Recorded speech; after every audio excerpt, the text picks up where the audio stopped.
Hey guys, today I'm going to teach you how to make a John Mayer style song in less than 5 minutes, so let's go.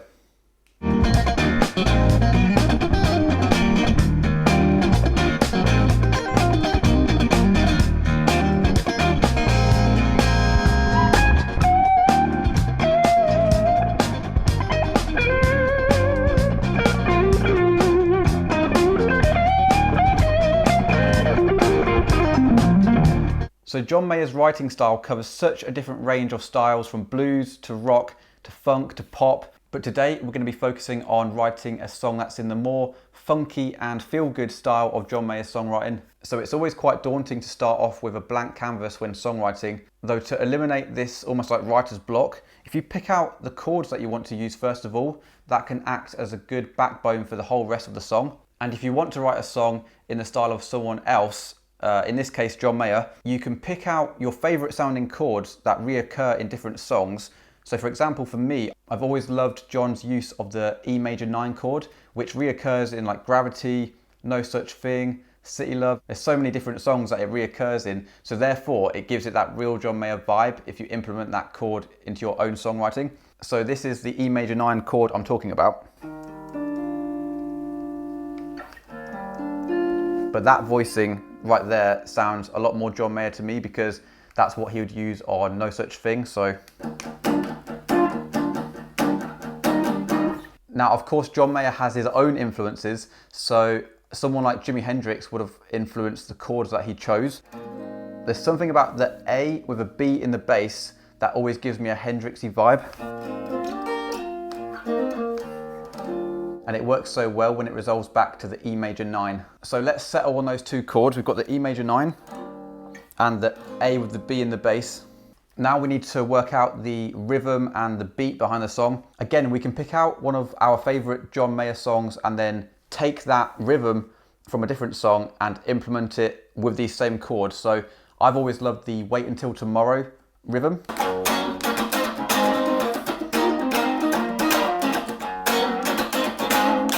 So if we go for that sort of vibe while playing those same chords, we get something like this.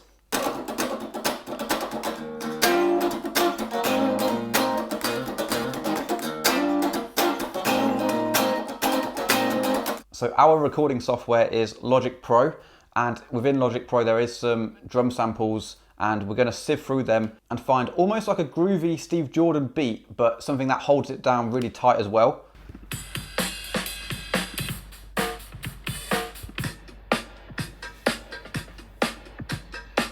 We're also going to lay down the bass ourselves. Again, we're not Pino Palladino or Steve Jordan, so we're just trying to get something that holds it down nicely, stemming from the root notes of the chords, which is E and B in this case.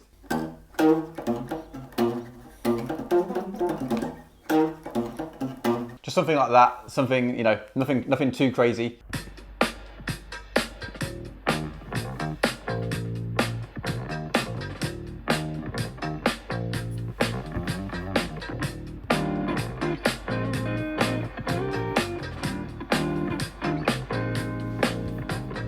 So already there, we're starting to get some kind of resemblance of a song.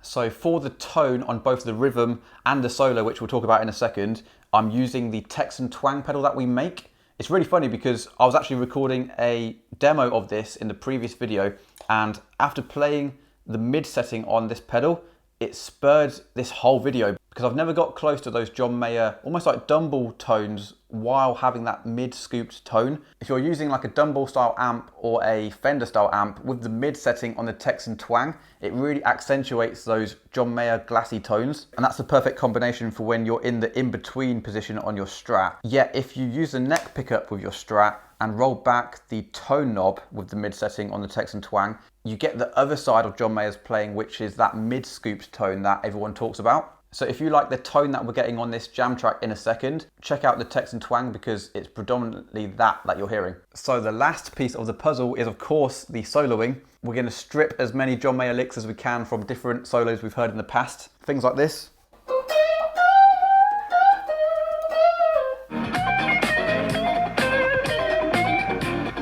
With the chords we've chosen, this song tends to warrant the relative minor position when you're soloing. So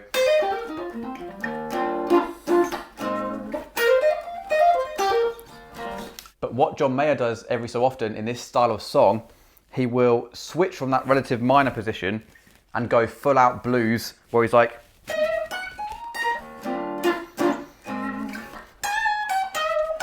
we'll try and throw that in at one point or another.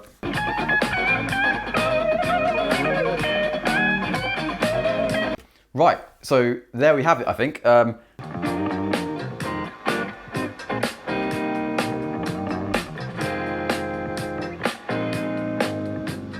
Let's put it all together and see if it resembles anything of a John Mayer song.